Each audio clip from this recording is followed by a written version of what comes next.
Hey, I like that running out. Absolutely, a lot of energy. Good morning. Wow, you guys really packed the house. I didn't expect this many. I guess they didn't go out last night. Or maybe they just stumbled in here. Yeah. So, John, I'm going to start with you because Okay. I think most people in the U.S. think we're ahead of the curve when it comes to innovation. Maybe not in this room, but I think people think we are. But are we? Well, let's ask the audience. How many of you believe the U.S. is in the top 5 countries in the world in innovation? How many of you believe we're in the top 5 countries in the world in startups? How many of you believe that we're increasing our lead in unicorns? How many of you believe that we're taking many more companies public than we've traditionally done with technology? And the answer for your last two you got right. We are now number 11 in the world on innovation, according to the Bloomberg Innovation Survey. And less than 10 years ago, we were number 1. We used to lead the world in IPOs. We used to run 250 IPOs on the NASDAQ per year. Last year was 138, the year before that, 98. We used to have 61% of the unicorns in the world, and from 2014 to today, it's gone to 41%. So what you're seeing is a gradual deterioration in our country of innovation, number of startups, how inclusive those startups are, and our ability to create the jobs for the future.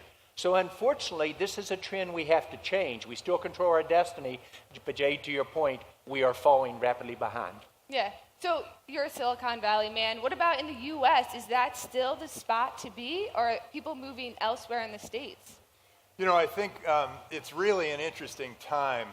As I go around from country to country, I realize that the various governments are trying to compete for us, for the entrepreneurs of the world, for money, for citizens, for businesses.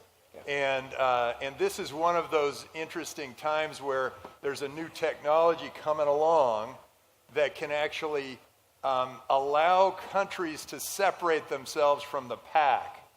And that is by taking Bitcoin, blockchain, smart contracts, and AI. You put those things together, you can actually do most of the things governments do, most of the services, and you can make them fairer, more honest, more straightforward than any bureaucrat could ever do. And so suddenly we have a very dynamic world, and probably a lot of the reasons for your statistics are that all of a sudden the world just opened up. Geographic borders have fallen. A lot of these people are from other countries. How many of you from outside the U.S.? Yeah, wow. Look at that. And a lot of the great startups come from outside the U.S. And so I look and I think that governments now are going to have a choice. They can cling to the past the way people clung to their horse and buggy when the automobile showed up, or they can be the advanced group that goes out there and tries something new that says, hey, we're gonna at least experiment with, if not, we're gonna implement a new blockchain government, and it can go across borders. So I'm now the fourth, I guess I was third virtual resident of Estonia. Estonia has recognized that government doesn't have to be tied to some weird geographic border. It can permeate outside of a border, just the way we get televisions from China and Japan, and we get I don't know what else we get. Microphones from Sweden and Hungary or whatever. We're going to see governance from all over, where you might actually, okay, I'm going to blow your mind a little bit here. You could potentially get your Social Security from the Chilean government. You could get your medical insurance from the Canadian government. You could get your virtual education from the Russian government, and then you only pay taxes in the various land-based territories you stayed in for that number of days. So I think there's going to be a whole new form of governance. And I know that the millennial generation doesn't really recognize the borders that we all kind of grew up with. And they don't recognize the fiat currency that we all sort of grew up with. Because they look and they go, hey, well, why do I want grandpa's money when I've got this new cool kind of money? And my money works anywhere around the globe. It's decentralized. It's awesome. So anyway. John, what are your thoughts? Is the U.S. ready for a new financial system that he's talking about? And would that help drive up innovation? I think it will in terms of a different funding. But if I could take the picture back up to the 10,000-foot point of view, is I think we've got to outline an audacious goal for what we want to do. We're falling behind. We take it for granted, then there is no entitlement in this new world. You either disrupt or you get disrupted. And so we need to go with a national policy to dramatically increase the number of startups. Startups will be where almost all the job creation occurs. Hope I'm wrong on this, but digitization and technology that Tim and I help fund with artificial intelligence and automation would destroy more jobs than it creates in the large enterprises. So if we don't dramatically increase the number of startups, we won't be able to generate the 25 to 30 million jobs a year we need. So we need to make this a national objective. And I'm one that used to keep government at arm's length, and I was wrong. If you watch what France is doing with Macron, who was just in the U.S., they are making France the innovation center for Europe, the top startup country in Europe. Modi in India doing the same thing in India, and they're doing it inclusively across all their territories or their states. We need to do the same thing. So if you look what makes this go, we have the venture capitalists. We have the capital if we apply it right. We need to make government to make it easy to form a business and to run a business quickly. Because there are no borders, as Tim said. So if we don't lead in this, we'll fall behind, and that has huge implications for the future of job creation in this country. Yeah, I totally agree. In fact, I noticed that when China starts putting barriers around, like they're not allowing currency to flow out of China, and then they say no Bitcoin and no ICOs, then all the entrepreneurs in China are going, wait, what do I need to do? I got to go somewhere else. And then Japan says, we're making Bitcoin a national currency, and we're allowing the ICOs to happen, and everything's going to be great here in Japan. All these Chinese entrepreneurs, what do? They go to Japan. So if you want to attract entrepreneurs to the United States, it's a light touch government. It's a government that allows, sure, you need the government involved. You need them involved to keep out of the way. You want them to have there's something called an IPO, and then there's something called an ICO. An IPO is usually for a company that's,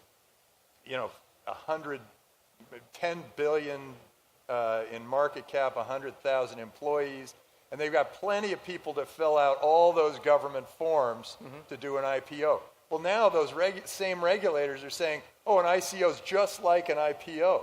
Well, that can be two girls and a dog starting that ICO, and somehow they're supposed to pay the $5 million a year just to keep legal. It makes absolutely no sense. So if you want to attract entrepreneurs, you want to be on top of these new technologies, Bitcoin, the ICOs. You want to make sure that the path for them is a red carpet. Yeah, John, understanding that the U.S. does lead in regulation, haven't we seen a shift in recent years for the better, and do you think more is to come? I think we have seen a shift in the last couple decades, and that's the right word. I was lobbying in Washington 20 years ago to change a tax system that hadn't been changed since Microsoft went public. Wow. Let me give you an idea. That took us 20 years to get through, moving very slow, and Tim nailed it. We need to make starting a business as easy as simple, make it simple and easy, and you should never rest until it is as simple as the entrepreneurs saying this is how it occurs.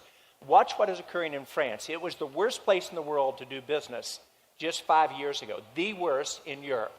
And starting a company there would be the last place Tim and I would have invested. 3 years ago, you could see that country changing. Macron has taken it to a whole different level. And France has moved from venture-backed high-tech firms of about 120 to 130 a year to 700 last year.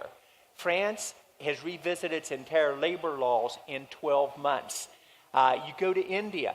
Modi basically has set out an objective for a digital India with startups in all 29 states, and he's working with businesses in a way our country never would to be able to really do these startups. And if you watch, he changed his entire tax system on goods and services tax in 12 months. He changed demonetization to make a digital currency in a weekend. They're setting audacious goals and making it happen with government and business working together in very unique ways.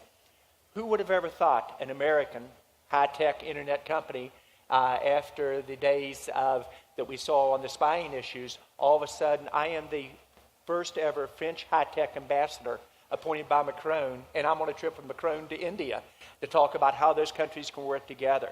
This is where Tim and I are in complete agreement. I'm focusing on how do we get more startups, how do we literally go to 300 to 500 IPOs a year, which are the tip of the iceberg, and it's less than 1% do that, and how do we get these unicorns to go public earlier so we generate the approach. Tim's focusing on what does government have to do dramatically different. And this is where we've got to come together as communities to make it happen. He mentioned the unicorns, you want those unicorns to go public, but boy, it makes no sense to go public right now. But here, it's basically saying, I want the whole world to know what my margins are, and I want to pay $5 million a year to do that. And that is what going public is now. And so we actually have a couple of companies in our portfolio, Equidate, EquityZen, that both are making it so these unicorns can be tradable outside that system. But what that does is it's a walled garden. It only allows the high net worth people to participate in those unicorns. And so what the U.S. government has done, they didn't do it on purpose, but what they've done is they've made it so that the only companies that people who are not millionaires can invest in are dull, big, huge monsters that just don't move. And so it doesn't make any sense. And you know, those are the people who want to invest in the future of the society, and they want to build up their own wealth, and they want to do all that, and somehow our government is, by over-regulating, they are killing it. You will never have startups across all 50 states in this country unless you change those rules. Today, the vast majority of venture capital is in Silicon Valley, Austin, Texas, etc. What people don't realize is just 20 years ago, you know these numbers, 90% of all venture capital went in the U.S. 10 years ago, it was 80. Today, it's 53%. So we've got to get ahead of this and make it easier to do business in this country and create the jobs here. Yeah. So there's a lot of startups in the audience. What's your backdoor advice for, regulations holding them down? What's your advice? Do they move? I mean, what do you think they should do? In the ICO world, the SEC and the CP, whatever they are, the commodities people, they have created a dark cloud here. So people, they're trying to go do their currency offering or their token offering, and they're trying to make it happen. They want to do it legally, and these two haven't figured out what the regulations are, so they hang over everybody's head saying, no, you're a security, no, you're a commodity, you're whatever we say you are because that's what we do. We want to make, if you're a doctor and all you do is cancer of the knee, everybody's knee looks like it has cancer. And if you're a regulator and all you do is securities, everybody's a security. We've got to somehow figure out how to lighten that all up and allow all you entrepreneurs to stay in this country. Otherwise, they'll move. People are going to move. That's what's happening. It's pretty easy. The geographic borders have fallen. People can go wherever they want. And people are going to go where the taxes are lower, the education is the best, wherever the government is providing the best service for the lowest cost, that's where they're going to go. And the costs are big when you have a lot of regulation. And we got it. Yeah. And we got to figure out how to get rid of it. So my question to both of you guys, I mean, obviously you both have been very successful, lots of money in the bank. You guys could be on your own island drinking a margarita right now. You don't need to be in this rat race. You want to come to my island? I would love to do that, Tim. What keeps you in it's the rat race? race? It's called Lupita Island. It's in Africa. I've been there twice. I got it. We'll be there. Tim just invited us. Yeah, everybody, Lupita, come on. But what keeps you in the game? Are you more purpose-driven than you were when you first started? Well, I am. Yeah. I'll take it. Okay. Yes, I am. What's really interesting is that when you've had a long career and you've watched something happen, you get to sort of see it again, but this time with real, gusto and enthusiasm. When I saw the internet come, it transformed communications and information and entertainment and media and gaming and whatever else. And I got to see all those transformations happen with a ringside seat, because as a venture capitalist, that's what you get. Well, now we have a whole new technology that's even bigger than the internet. It affects everyone globally. This decentralization, this technology is so important. And I get the idea that this is going to transform industries that are much, much bigger, the ones that are highly regulated, the ones that are currently government controlled, and they're going to suddenly be completely transformed. Healthcare is going to be very different in the future. You're going to have all your healthcare data on the blockchain.